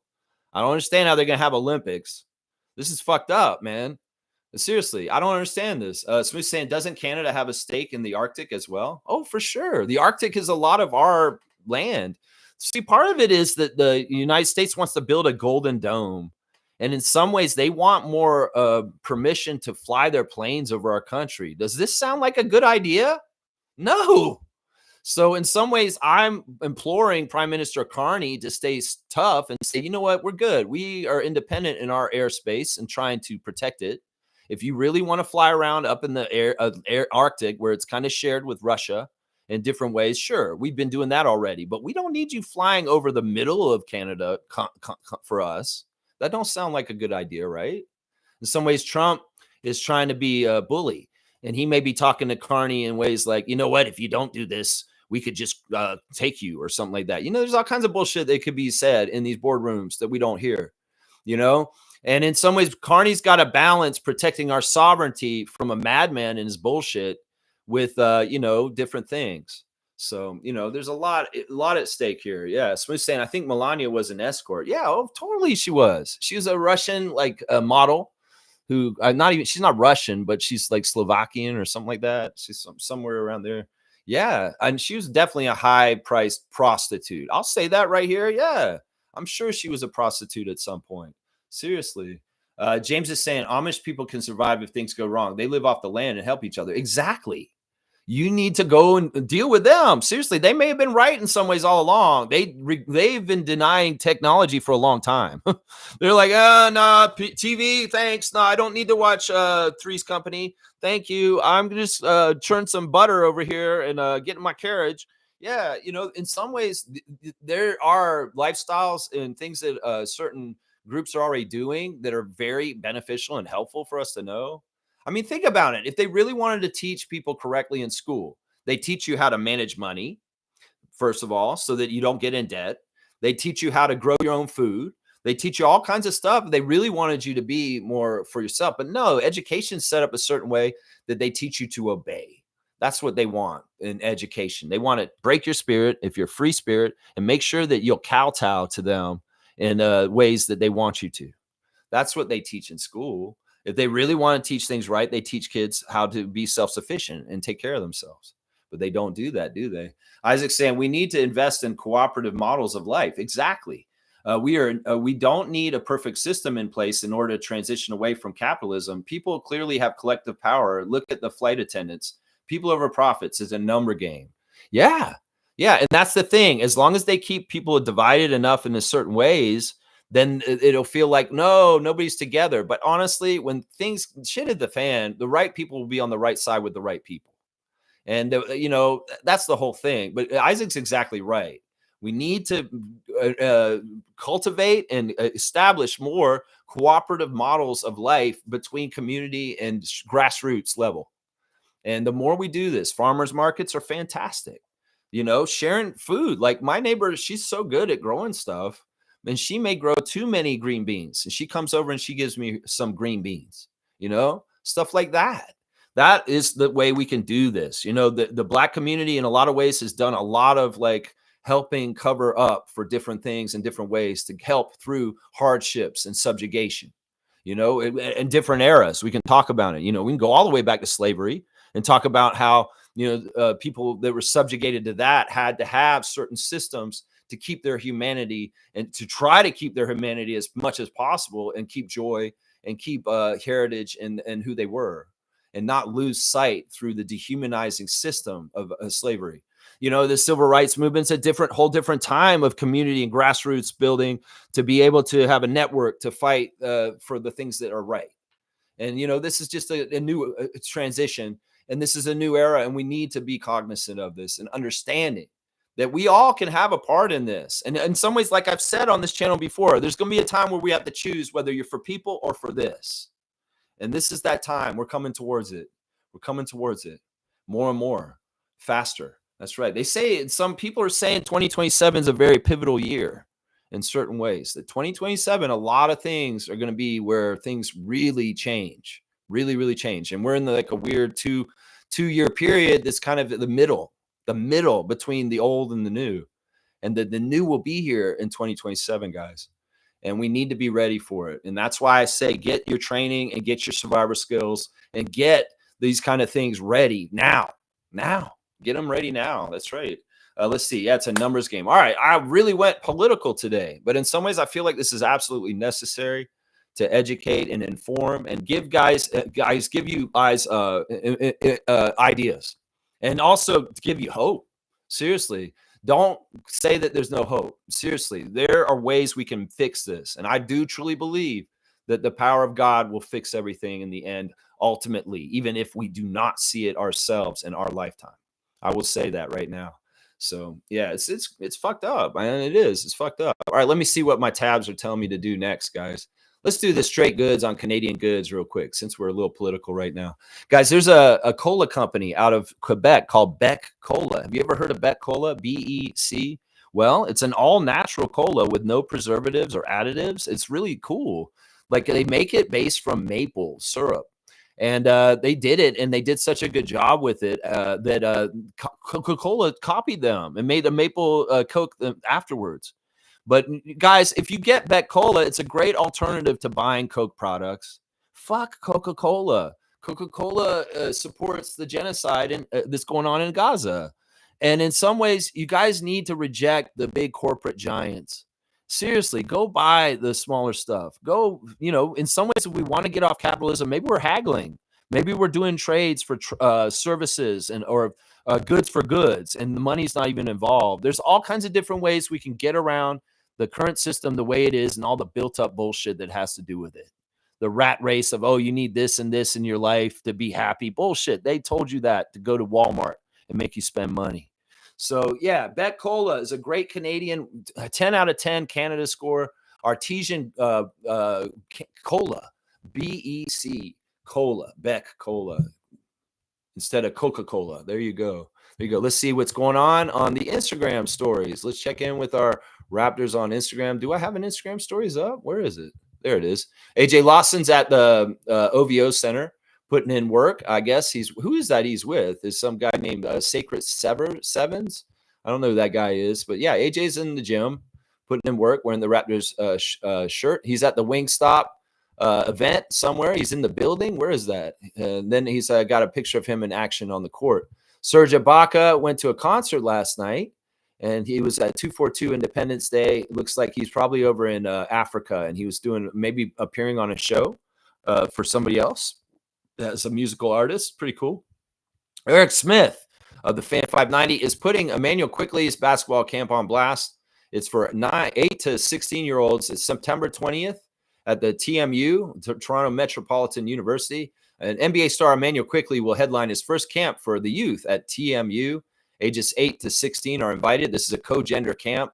Visit goldlevelSE.com to register today. Improve your game with Emmanuel Quickley. September the 20th at TMU. There's Luget's Dort with the Larry O'Brien in North Montreal. And I bet Fierce Salsera Jr. is in that big crowd that I can see there waving the Quebec flag. And Lou's so happy, man. Look at this smile. This just seems like such a fun event that Fiercey Jr. was at yesterday. There's Lou in the car with the Larry riding through, and there's Rumble, the Thunder's mascot. There were a couple of mascots at this event. The mascot for the Montreal Canadiens was there also, the goofy orange bearded guy, and a couple other mascots. And Luget's is just out and among the people. Actually, the mascot lifted him up. I was like, what? He picked up Lou Dort. That's a pretty strong mascot guy, man. He picked him up off the ground. It's kind of crazy. But yeah, it looks like it was a fantastic event. The weather looks perfect. And I'm sure that Fiercey Jr. just had a blast being at the Luget's Dort Montreal day there. Fantastic stuff.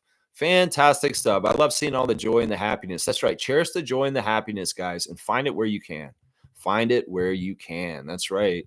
Let's see. We got Jamal Shed putting on blast a former teammate that passed away, man, Reggie. That's sad, man. And in some ways, he has it on his phone case. People ask, why do you have the 32 on your phone case, Jamal Shed? And, well, he tells them about his friend Reggie because that was his number. So, yeah, he's still loving him and missing him forever. His dog. There you go, man. That's sad. Let's see who else we got here. We got Emmanuel Quickley putting his camp on blast on September the 20th.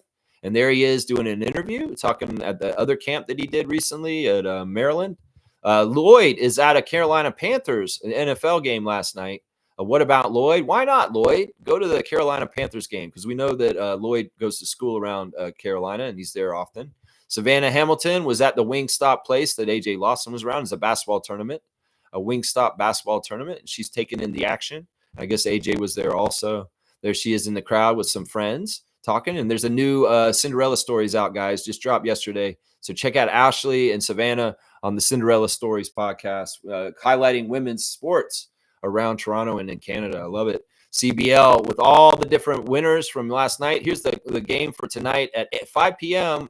Central, 6 p.m. Eastern, Scarborough versus Niagara. I'll be on Discord. I hope you guys will be there with me to check out the game. And then the game later on, there's Jalen Harris and that ad against Jameer Nelson Jr. That'll be Winnipeg versus Calgary in the second game of the action. There, Jalen Harris has some funny glasses on there. He looks really tough, actually. It'll be interesting to see Jalen play tonight. Chucky Hepburn is putting on blast a friend of his from the Prodigy Sports Group. He's on the 80 most influential people in the NIL space. Paulo Zamorano. He's an NIL agent, and I guess Chucky's used him in the past, so he's got him on blast. Charles Oakley's on the golf course, shaking people's hands. There you go. Norman Powell's wearing that Understand the Grind Jamaican gear. You can go get it yourself. Brandon Ingram's posted a picture of Tony Montana from the movie Scarface, and it says, some situations just force you to boss up and never turn back. I wonder if he's listening to noise about everything about Ingram right now and the Raptors.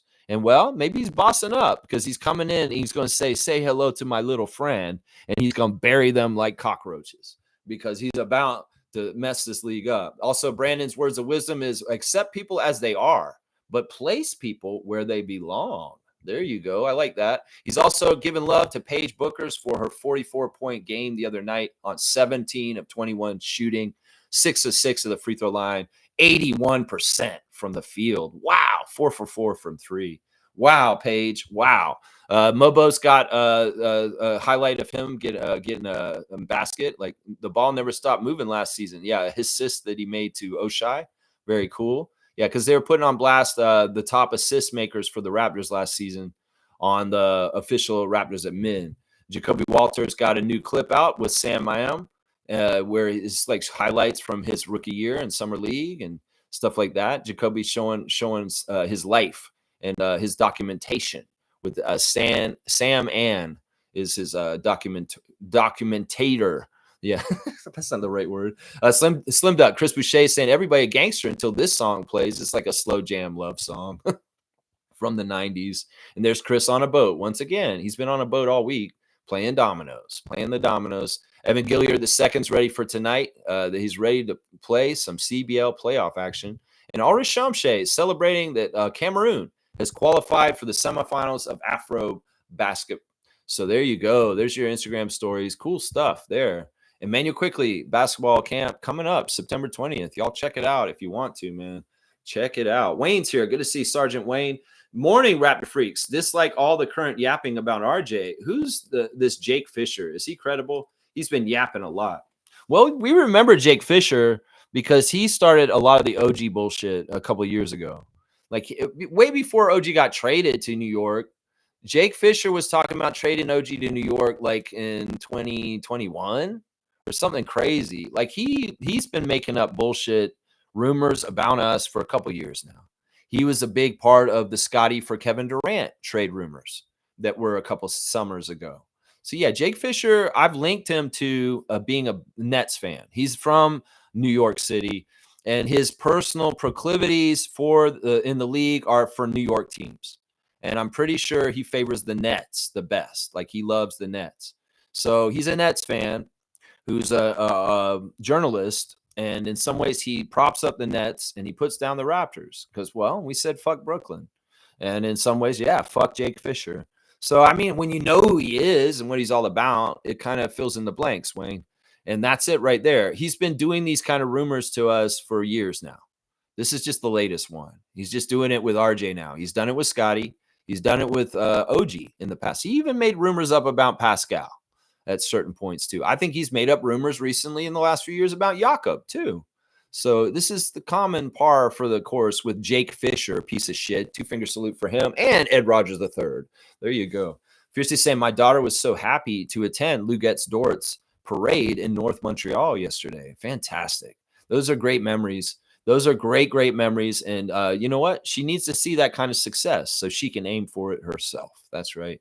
Smooth saying it's crazy to say, but I don't feel safe traveling the U.S. No, I don't. I have been already kind of, I don't know. Part of my foresight in seeing things is I can feel energy, And I had an impulse, a strong impulse like 15 years ago to move the hell out of the United States. And this was around Obama. It wasn't even like we had a bad president. It was like the president was Obama, but I'd seen the W stuff and I know how the pendulum swings in the US going from back and forth. And I just, in some ways, I could see the militarization of the police and stuff like that. And that shit's happening here too. Trust me. I've seen how the police are moving around in Ontario right now too, in certain ways. And they need to realize what their job is to protect and serve. And, I just realized that I saw the shifting tides. Of like, man, I got to get back to Canada because in some ways I feel more free and more happy in Canada because I feel like the United States is going the wrong direction. Part of it is Florida. Growing up in Florida in a very fucked up, gerrymandered state that's absolutely been controlled by Republicans for years now, that absolutely is crooked and cheating. The politics in Florida have been awful for a long time. They haven't been good and since Lawton Chiles or Bob Graham. And everything there since Rick Scott and all this bullshit, Ron DeSantis, is absolute fascist state. And in some ways now, the politics of Florida are national. Florida was already a dumpster fire and ran the way that the government's being run right now. And well, in some ways I saw these signs of like, fuck the United States. I'm going home. I'm going back to Canada. Seriously. Because in some ways we got to be protecting freedom up here. We got to do it. Yeah. Yeah. They might not recognize my Canadian passport. Who cares? You don't need to go there. Seriously. If they're making it not welcoming, if they're making it seem like it's not safe to go there, your instincts are right and you shouldn't. You shouldn't. I'm worried. My parents are driving across the country right now to come here and cross the border to come see me in the next couple of days. And I worry that they're, driving up there. I'm sure they're going to be fine. They're older. And in some ways, they're not really going to be people that are on a watch list or people are looking out for. But still, they're Canadian citizens. They're American too. And in some ways, I don't know, anybody can get fucked with right now. And in some ways, I'll feel better when they get across the bridge and they're here in this country. I'll feel a bit better. Yeah. Yeah. Let's see. Yeah. Especially somebody looking like me. Yeah. This is the other thing. Listen, some white people are going to sell out minorities right now and just like, well, it's just how it is. At least it's not us. Fuck that. I've been in this fight for civil rights for everybody for a long, long time since I was a little kid. And I'm not going to change that now just because it's the safer thing to do for myself. But there will be a lot of sellouts and a lot of people that are going to be more worried about their children and their jobs and other things. And they will sell out in a heartbeat for bullshit that is absolutely wrong and not the right decision just because it's the selfish, safe one for themselves. But I won't be doing that myself. And in some ways, look, I can't totally empathize in some ways because I don't know your experience, Reggie. But in some ways, I want you to know that there are people like me out there that are going to fight on your side and help you. And that, if they try and go, because there are a lot of overtures that, they want helter skelter. They want Charles Manson's vision of a race war. Fuck that. Because we've progressed as society and understanding and connection way past any of that. And that's part of this whole new world that we're going to get into is we're going to get so driven towards being divided by these forces that we're going to rebel against them by saying, no, we're together. And this is the new world order, is that we're getting past all of our differences along racial lines and immigration lines and sexuality lines and shit like that. And the new world order will be one where it's more like the woke world that we're on the edge of. That's the thing. The progress is going to happen. The only way it doesn't is if the totalitarian grip on the world dictates everything and everything for everybody, and nobody's gonna want that. So we're gonna fight it. Everybody's gonna fight that. Yeah, that's right. Let's see. You're talking about brainwash. Yeah, not just Cubans, but all nationalities. Well, this is the crazy thing. Trump lied to the Latino voters and said we won't come after the non-criminal illegals. We'll only come after the criminal illegals. Well, they're coming after all the illegals. They're not coming after just the criminals. They've been coming after the criminal illegals all along. The police reports in Tallahassee, I used to look at them, and there's all kinds of ICE arrests in the last 25 years of different people in the community that were illegals that were in the city. And maybe they were justly taken to jail, honestly, because they were doing criminal acts. But the thing is, a lot of those Latino voters are people that voted because they did think that their family would get messed with because they weren't criminals. They're getting messed with.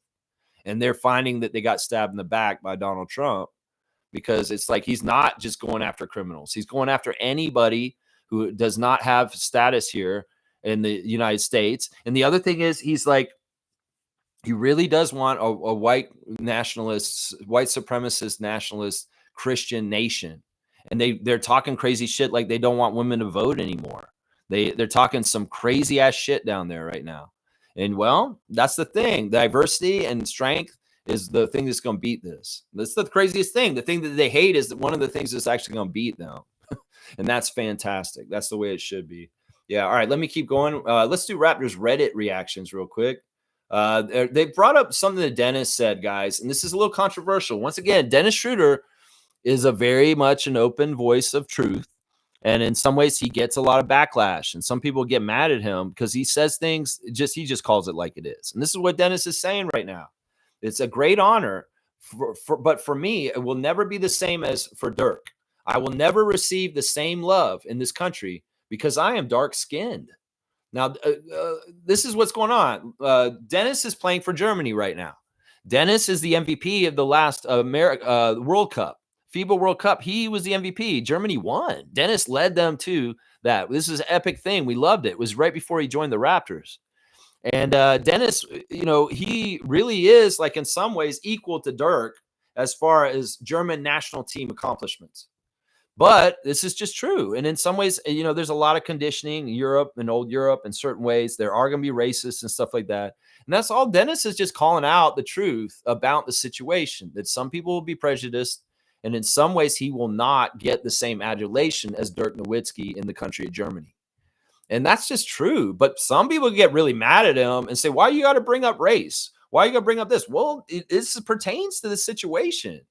And in some ways, maybe he doesn't have to bring it up. Maybe he could just be quiet about it. But in some ways, and especially today's world and the way things are going, him bringing this up and making light of it is important, because it makes us all kind of look at it and say, well, is he right? And maybe it does get to some individuals and they say, you know what? I don't like that. I want to be just as loving towards him as Nowitzki. Like, maybe it changes something. I don't know. I'm never against the person who's outspoken and courageous enough to speak truths. But some people don't like people speaking truths. And they get mad at people like Dennis for saying shit like that. And I'd say this. I mean, I think he's exactly on point. I mean, he's been very open talking about his relationship with his wife, Ellen, and how, as an interracial couple, their life is, scrutinized in certain ways that most people aren't. And that's just how it is. In some ways, that's just how it is. But does it have to be that way? And can, in a post-new world that we're going to be building, will this be something that is not as huge an issue at some point? Because there is more equality in different ways around everything with everybody. That's the world we want to live in, right? That's the world we want to live in. Here we go. This is a dumb question, and I don't know if I'll answer it. It's from Kenny Beecham, of course, one of the 2K people. If your favorite team could have one transaction redo from the last 10 years, what would you want them to do? Redo a specific draft pick, signing, or trade? I think its simple answer is Desmond Bane instead of Malachi Flynn.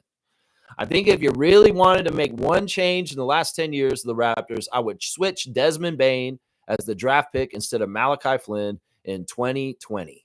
That is what I would change right there. Other people are answering this, and they're saying all kinds of crazy shit. People are talking about Jakob. People talking about different crazy shit on here. And I'm like, what are you saying? Redo that last lottery ball from 2005? They're saying redo the lottery ball so we got number one this year and we got Cooper? Okay. Let's see. This guy's saying don't trade a first for Thad Young and then draft Andrew Nebhard instead. That's what that guy's saying. I don't know, man. This is crazy. One guy's saying that the thing that they would have done is they would have kept Kawhi. Well, if we were able to do that, we would have done that. Seriously, if we were able to do that, somebody's saying that they would have kept Norman. Somebody else is saying if they could have changed anything in the last 10 years of the Raptors, they're saying keep Goran's bitch ass away from the team. That was so funny, man. That's so funny. He's going to keep Goran's bitch ass. And this guy's saying exactly the one I just said. Draft Desmond Bane over Malachi Flynn. There you go. That's that. Yeah. There's some guys saying there's only two viable answers here: drafting Bane over Flynn or not doing the Pirtle trade. I don't know why he's saying not doing the Pirtle trade. That's stupid, man. Anyway, that's Raptors Reddit with their goofy, weird questions and stuff like that. Yeah. So, yeah, there's the Raptors Reddit reactions for today right there. All right, let's see. Where are we at on the chat? We're at an hour and 24. Wow. Fiercely saying Dennis has made controversial statements, but I respect him being outspoken. Yeah, I don't want to silence him. I don't want to tell him to shut up and play. He's a human being who has feelings. And in some ways, his experience is just as valid as anyone else's. And that's what I'm saying. That's the one thing is like people don't want to let other people have experiences that are valid in the world. That's why they marginalize them. That's why they're misrepresented or not even represented in a lot of cases. And in some ways, that's fucked up because every single human being on this world is important and they have an important story. And it's just power corrupts and oligarchs consolidate profits and all the wealth. And people just have to have tough times and they have to fight amongst each other just for scraps. That's the design of what they want right now. That's the design. And they do want people to die. They're counting on people dying because they want a lot of people to go away and they want people to just die. It's fucked up. It's seriously like life expectancy in the United States is going to drop dramatically. This is actually something I studied in grad school, demography and mortality. And the life expectancy of the United States compared to Canada right now is very different. You know, here in Canada, you can expect to live into your 80s. The average life expectancy is around 83. Now, in the United States, it's dropped below 75. And it's actually plummeting as of now because of the healthcare changes and the different things that are happening now. People are having less money to eat, and people will starve, and people will have different problems, and then the death rate will go up, and that will plummet. And honestly, one of the best indicators for civilized modern country is their life expectancy. And they call them third world countries, which is kind of a weird moniker. The life expectancy is lower for a lot of places. Well, the United States is going in that direction towards worse outcomes with life expectancy, and they're going to only get worse. The pandemic, because of the poor response of Donald Trump, actually lowered the life expectancy of Americans in the last 5 years. That because they lost so many unnecessary deaths from pandemic misinformation, that the life expectancy of the United States actually dropped like 2 years in the last 5 years. And I expect it in the next 5 years to drop even further. The average life expectancy for the United States will be below 70 soon. And it will be really crazy and messed up because they'll have such a low life expectancy. And then places like Asia, like Japan or Norway, they're going to be people that are living past 90 life expectancy, average life expectancy 90. And meanwhile, the United States is going the wrong direction. That's a really good indicator whether you're failing or successful at being a country. United States is your life expectancy. That's a really good indicator of whether you're doing good or not. Right there. Yeah. Yeah. Now we dental. Okay. Now we dental. All right. I don't even understand that. All right. Let me see. What am I doing next? Birthday. Happy birthday to former NBA Players Association president and former Raptor Michael Curry, guys. Michael Curry was the president of the Players Association for a little while there.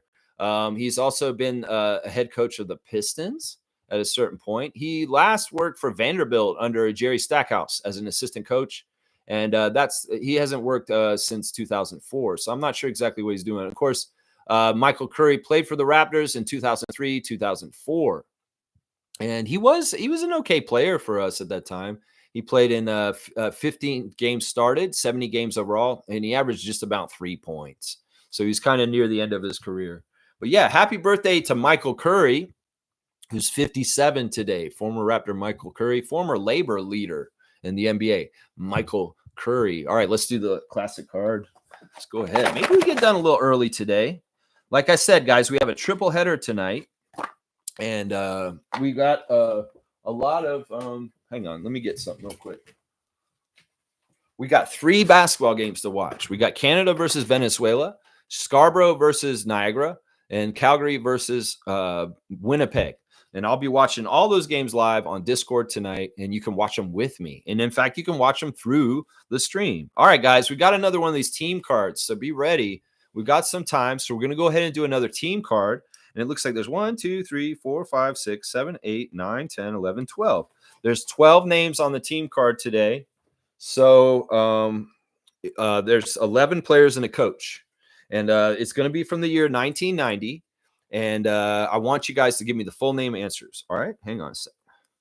All right. Let's see. Seymour saying, what decision are you more mad at? Vince Kawhi leaving or Vince attending college graduation? I'm more mad at Vince because it led to failure. Kawhi brought us success, and I'm more mad at Vince for that because I feel like we could have gotten more success at that time. Kawhi's just an idiot. In some ways, he made a very poor choice because he was influenced by people around him. And honestly, I bet you he regrets it. Seriously, I bet he does. I bet he does. Kareem saying, only person who got somewhat developed during the Nick Nurse era was Scotty. And I believe that was more of our guys on the court. Bane wouldn't survive Nick Nurse's bullshit, and all the draft picks in the era didn't last. That may be good. I don't know. Either way, I feel like Bane was a better player than Flynn. Either way, I don't know. Scotty was just. I think he just developed because he's a really good player and he was coming up. Maybe we should give more credit to Brian Macon about Scotty and his development. I'm not giving Nick Nurse any development credit at this point. All right, guys. 1990 is the year. I want the coach and I want the players for this team. In 1990, who was playing for the Cleveland Cavaliers in 1990? A full name answers will get you 100 points, and we will have a lot of points to get today. That's right. But Bane was developed under Darko. That's right. Craig Elo. You want Craig Elo, Seymour Pape? You got Craig Elo. That's right. Craig Elo is on here. The famous Craig Elo was, of course, the person who Michael Jordan hit the shot over and went crazy. That's right. LeBron James. No, LeBron did not play in the NBA in 1990, Fiercey. Mark Price. Yes, Mark Price is here. Stargate is coming in. Good to see my friend Stargate. I love you, man. I hope you're doing great. And I'd love to watch some basketball with you later if you're around. Stargate is getting the great Mark Price. Of course, Bobby Sura. No, Florida State legend Bobby Sura is not on this list. Now, Seymour has messed up the last name of drag racing legend Brad Doherty. But I'm going to give it to him. Seymour, you got Brad Doherty. Yep, he's on here. He's going to be a part of the announce crew for NBC, I think. He's going to be on NBC and the NBA on NBC, Brad Doherty. Winston Bennett. I love it. This guy's coming in with the Winston Bennett. Slug Deezy. Good to see you, my guy. Yeah, Winston's on here. And Chucky Brown. He's got Chucky Brown on here. Now, Slug Deezy, you're not just going down the card, are you? Holy crap. How do you know these? Winston Bennett, yes. Chucky Brown, yes. Brad Doherty's already gotten. Steve Kerr. Kareem Thomas wants Steve Kerr, and he got him. That's right. Steve Kerr of the Golden State Warriors is on this list. Kareem Thomas getting the Steve Kerr. It's like Deezy says, Chris Dudley. Chris Dudley is not on the list. Mark Price has already been gotten. Ron Harper Sr. Is Ron Harper Sr. on here? No, he is not. He had already left the team by then. Good guess, though, Seymour. I like that one. Greg Elo is the first one got. Hot Rod John Williams. Hot Rod John Williams is on here. And I will accept it as Hot Rod Williams, Stargate. So, yes, Hot Rod John Williams is on here. That's right. There was another John Williams at the time who played for the Washington Bullets. And there was Hot Rod John Williams. Yeah, damn. Yo, Stargate. That's right. That's right. Larry Nance. Roger wants Larry Nance. He's going to get Larry Nance. Larry Nance, the father of two current NBA players, Larry Nance Jr. And what's the other guy's name? Pete Nance or something like that. Yeah, Larry Nance is on here. Larry Nance Sr., as Stargate put in the senior. That's right. I'll take just Larry Nance. I mean, in some ways, I should be technically saying Larry Nance Sr. You know what? I wish Adriana was here. She'd adjudicate. I think I'm going to give it to Roger, but Stargate, you're going to get favor in the next decision. Rod Williams. No, it was Hot Rod Williams. Hot Rod Williams. Herb Williams. No, I don't see Herb Williams on this list. Mike Woodson, the former coach of the Atlanta Hawks. No, he's not on here. Tree Rollins. I love it. Tree Rollins is not on here. Select D's is going to get Danny Ferry, though. Danny Ferry is on the list. Danny Ferry. That's right. Son of Bob Ferry. Danny Ferry. That's right. Okay. You guys are doing good. You really did kind of eat that card up. There's 3 names left. Lenny Wilkens is the coach, Stargate. You're going to get that one. Lenny Wilkens was the coach. So you're getting the great Raptors coach. Lenny Wilkens was coach of the Cavs at that time.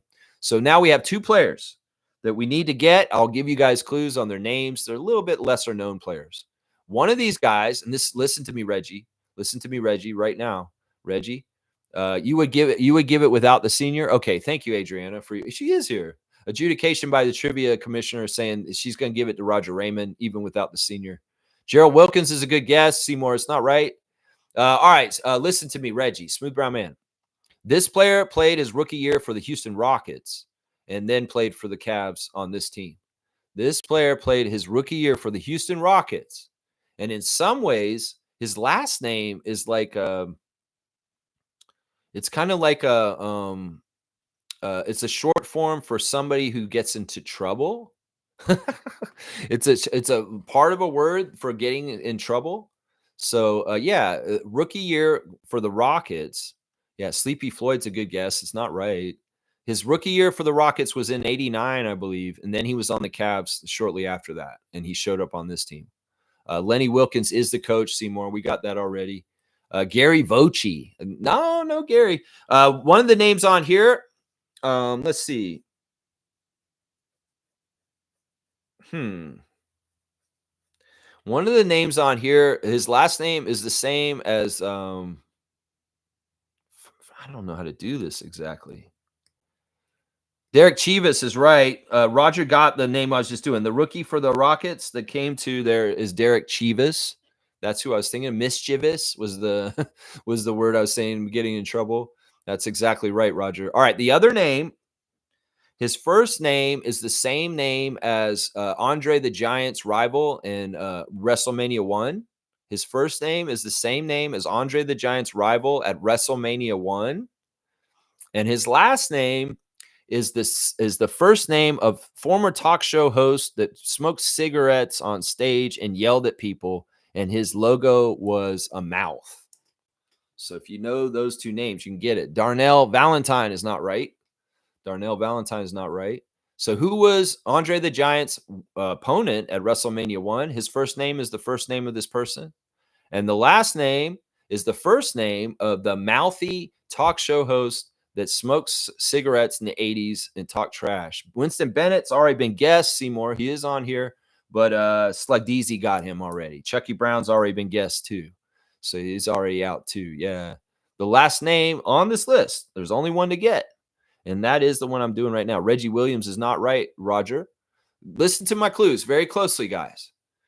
The first name of the last person was the rival of Andre the Giant at WrestleMania 1 in Madison Square Garden. Who did Andre have a bout with at WrestleMania 1?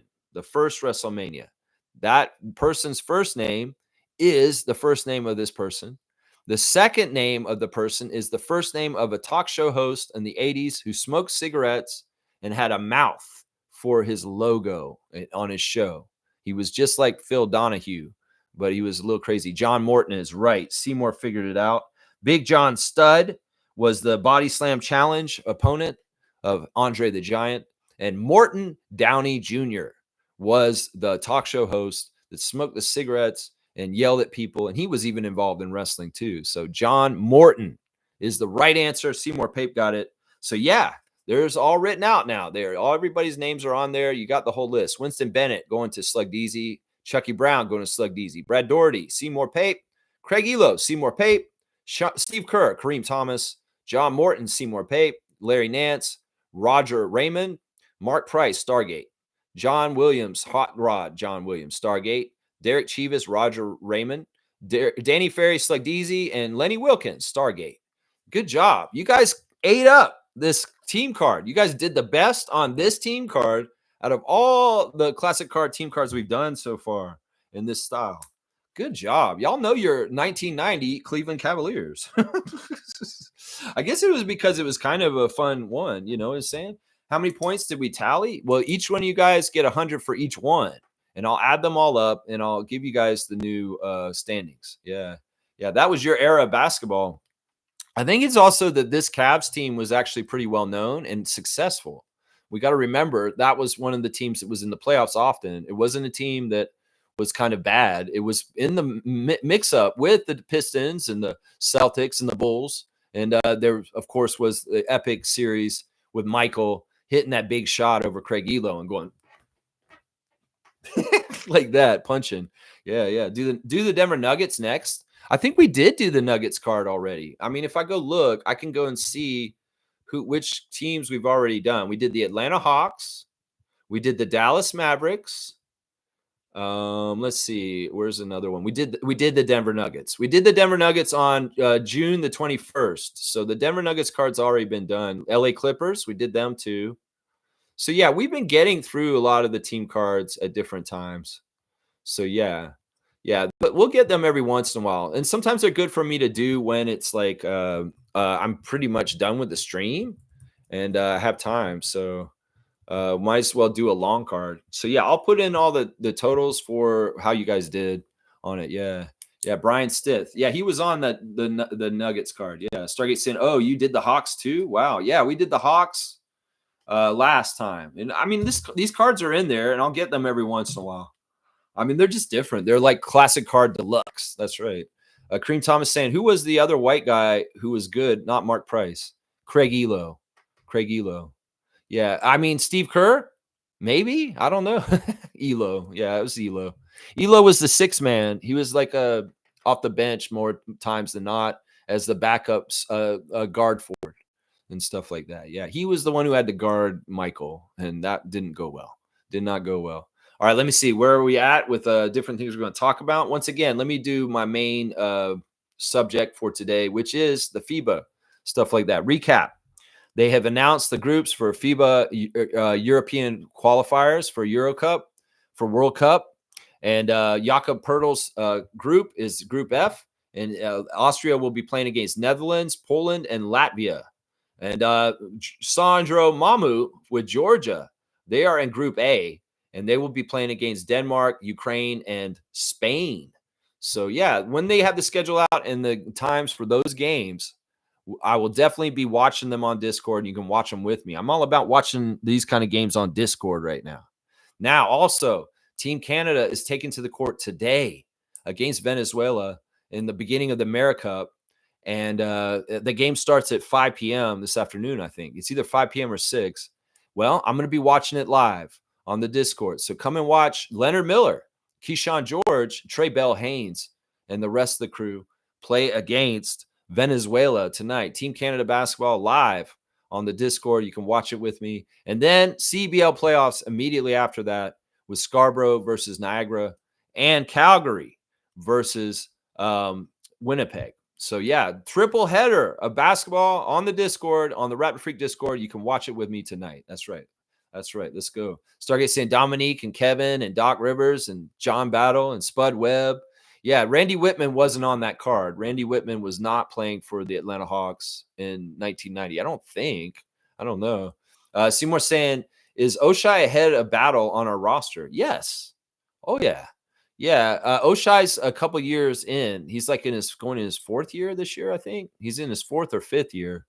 And Battle's a second-year player. And also Battle is in G League. So, yeah, definitely Oshai Baji is ahead of him on the rotation chart as far as I see it. Now, if plans change and Darko is more favoring towards the sharp shooting of Battle and wanting him to be around as another shooter to spread the floor, maybe he'll jump over him in the hierarchy of the rotation. But as I perceive it right now, Abaji is ahead of him. Yeah, yeah. Let's see. Spud Webb, that's right. Seymour saying Battle is going to be key this season. Well, Dick should be key before him. That's the thing. I want Grady to do that role first because he's the high draft pick, and he is the guy who's supposed to be the one to do it first. But if things are going bad, and then Battle is a good backup just in case. So I expect the things that you expect from Battle from Grady is what I want this year. Yeah. Stargate saying, is Jameson Battle related to John Battle? I highly doubt that. I don't know that, it's funny because we say, oh, I don't think that's true. And then all of a sudden it is. I'm like, whoa. It's like I was watching a clip with Denzel Washington on Letterman yesterday, and he said something about his son playing in the NFL. And I was like, what? Denzel Washington's son played in the NFL? And it's like, I didn't even know like his son was this Washington guy who was in the NFL. It's like I had no idea until I put the connection together. So I don't want to say, oh, just because their last name is Washington, that's Denzel's son. But that actually was Denzel's son playing in the NFL. So it's like, I don't know. I don't think that Jameson is related to John Battle. I don't think it's likely.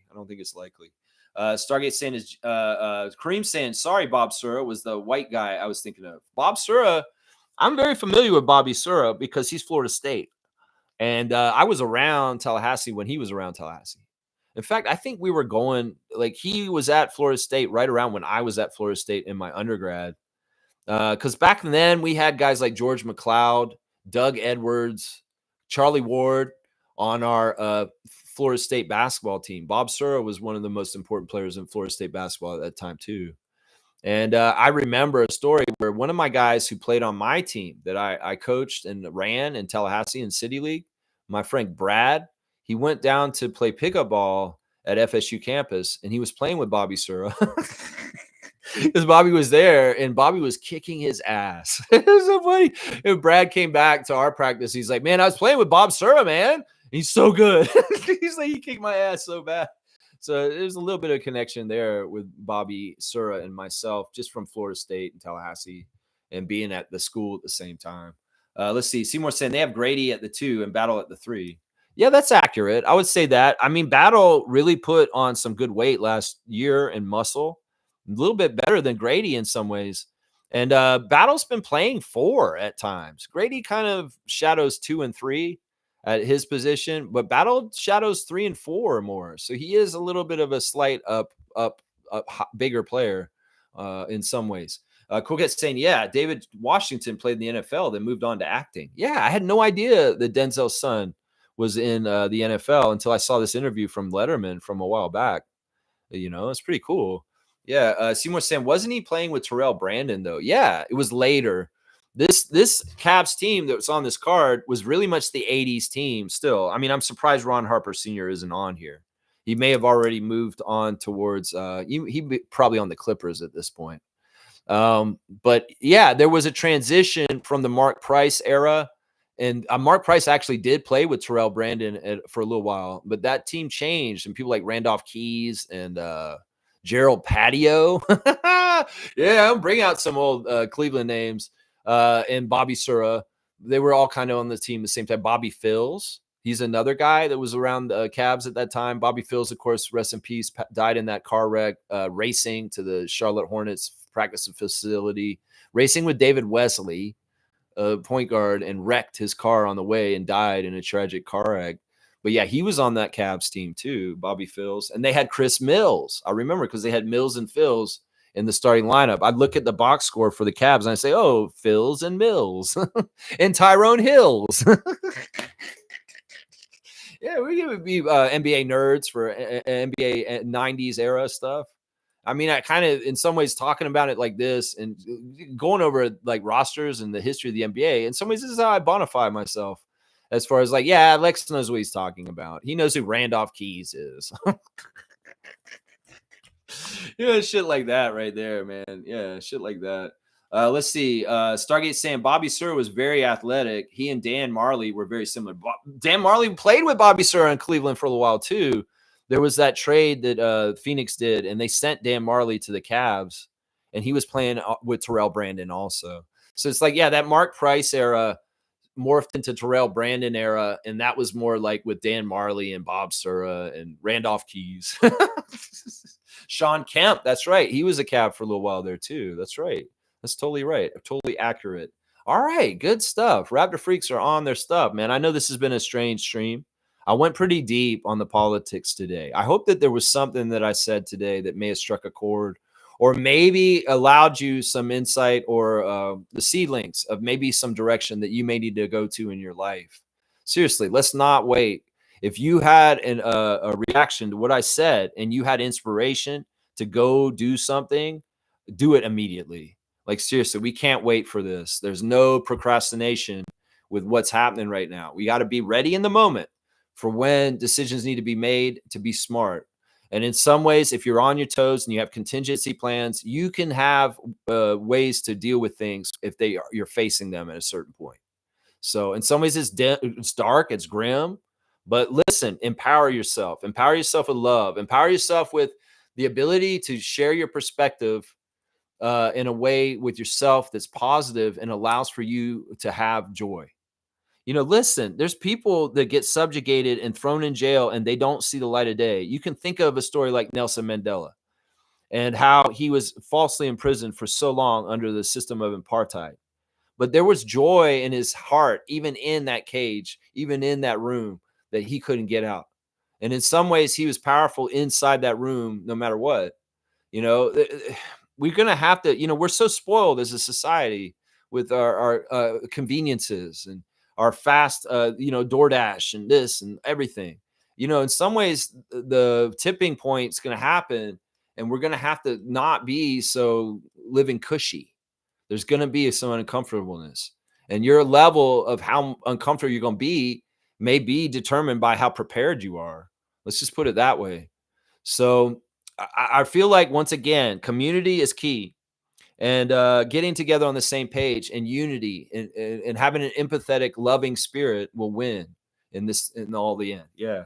Shaq Lindsay saying, I hope RJ is listening to all these negative comments about him so that he can play with a chip on his shoulder this year. Prove to these guys that he's a great defender. This is nothing new for Rowan Barrett Jr. I mean, he played in New York for how many years? This is something that's par for the course for him.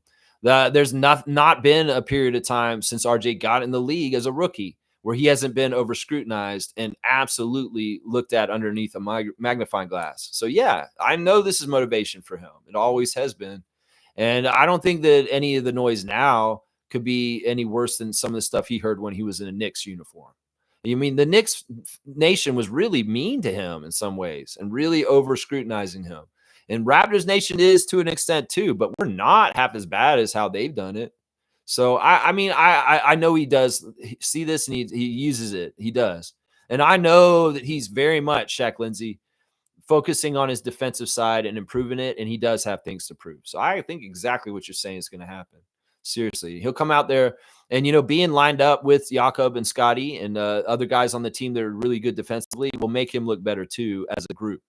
And, he's not going to look as much as a weak link. I could even make this case that RJ Barrett was a bad defender in New York because New York had a bad defense. And in some ways, he was exposed because the guys weren't helping on team defense. Now, if you have a team like ours, where we're more likely to help on team defense and be having each other's backs, RJ's stuff will get covered up better. The part of the problem in New York with RJ's defense wasn't that RJ wasn't a good defender. It's that his teammates didn't have his back properly for him in defensive ways. I mean, that's part of it right there. Let's see. Kareem saying, did Dan Marley and Tom Chambers play together? Sorry, I'm 41. I can't really remember the roster constructions before the 90s on the Suns. I think they did, actually. Tom Chambers and Kevin Johnson and Mark West and Jeff Hornacek. Yeah, that era. And Charles Barkley coming along too. Yeah, Charles wasn't on the team with Tom Chambers, but Tom Chambers was there. And I believe Thunder Dan Marley was drafted to the Suns while Tom Chambers was still actively participating in the NBA. I kind of remembered Tom Chambers playing with Dan Marley. I think that they did. In some ways, you know what? Let's fact check Lex. Let's go look and see. We'll investigate this. Somebody could look this up for me, but I'll go ahead and do it myself. We'll go look at Tom Chambers first and see, did Tom Chambers ever play with Dan Marley? There's a big push to get Tom Chambers into the Hall of Fame. He's not in the Hall of Fame, which is kind of crazy, guys. Okay, Tom Chambers' last year in the Phoenix Suns was in 93. So that very much is telling me that, he was probably, because, Marley was there from 89. Let me see. All right, we're going to go look at it exactly. Dan Majorly, Dan Majorly, the Thunderwear, man. That guy was wearing Thunderwear, guys. You know about Thunderwear? Oh, yeah. Those guys were teammates for 5 years from 89. Dan Marley's first year was 89, and he played for the Suns until 95, and then he went to the Cavs for 1 year. He was only in the Cavs for 1 year, and then he went to the Heat. So Dan Marley was teammates with Tom Chambers from 1989 to 1993. So they were together for 5 years. They were actually teammates. So I remember them being on a team together. So that's totally true. They were on the team together for 5 years. All 5 years that Tom Chambers was on the Suns, he was teammates with Dan Marley. So there you go. We figured it out. Let's see. Kareem saying, RJ will be our most important player on our team. This is my hot take. In some ways, you might be right. Kareem saying, Dan Marley had the best tan I can ever remember. That's how I always remember him. Surfer look. I don't remember. I mean, he did have a tan. You're right. The thing I remember about Dan Marley was that he came out with his own underwear brand. And because he was Dan Thunder Marley, he called his underwear Thunderwear. And he was selling Thunderwear to people. He's like, you want to get that Thunderwear? So he was selling underwear, calling it Thunderwear, because he was Dan Thunder Marley. Y'all remember Thunderwear? Is anybody out there still rocking the Thunderwear? How about underoos? Is anybody out there rocking underoos still? If you can still fit in your underoos, you did not grow properly as a human being. I will just say that right now. If you can still fit in your 1980s Batman underoos, what happened to you? Stunted growth? I don't know. I shouldn't be making fun of that because this may actually be an issue or something like that. But I tell you, if I tried to put on my Batman underoos from 1981 right now, they would not fit. They would not fit. That's right. It'd be like Hulk Hogan ripping off his shirt. That's right. All right, y'all. Thanks for watching the Raptor Freak stream. On that note, weird stream. I know. Well, I'll see y'all later. Triple header. Let's watch some FIBA action with Canada versus Venezuela. Let's watch some CBL playoffs with the Calgary Surge and the Scarborough Shooting Stars, Niagara River Lions, Winnipeg Sea Dogs. Let's go watch them tonight on the Discord. I'll be there. I hope you guys will come too. If you're a member of the channel, you have access to our Discord, and that's how you can get in there, like Shaq Lindsay, like Roger Raymond, like our members of this channel, like Isaac Campbell, Fiercey Salsera. I appreciate you guys so much. Thank you for watching the Raptor Freak stream today. I'll tally up the trivia scores, and I'll put them in the comments so you can see exactly what you guys did. Let's go Raptors. Let's go Tempo. Let's go Team Canada basketball. Let's beat Venezuela today. And let's go CBL playoffs. I'm sure they're going to be very, very entertaining. And FIBA stuff too. Let's go Jakob and Sandro Mamu. Tomorrow, very special Saturday Share the Love Club for Jeremy Lin. It's going to be Jeremy Lin, former Raptors champion of 2019's birthday tomorrow. So we're going to share the love for a great leader and hero for the Asian community as far as basketball. And he's just a hero in general. Lin's sanity took by storm. And in some ways, he's somebody that I want to put on blast tomorrow for the Saturday Share the Love Club because this is his birthday. And he is a Raptors champion. And we like to celebrate our Raptors champions. Let's go Raptors. And I'll see you guys tomorrow, 9:30 a.m., Saturday Share the Love Club. Let's go.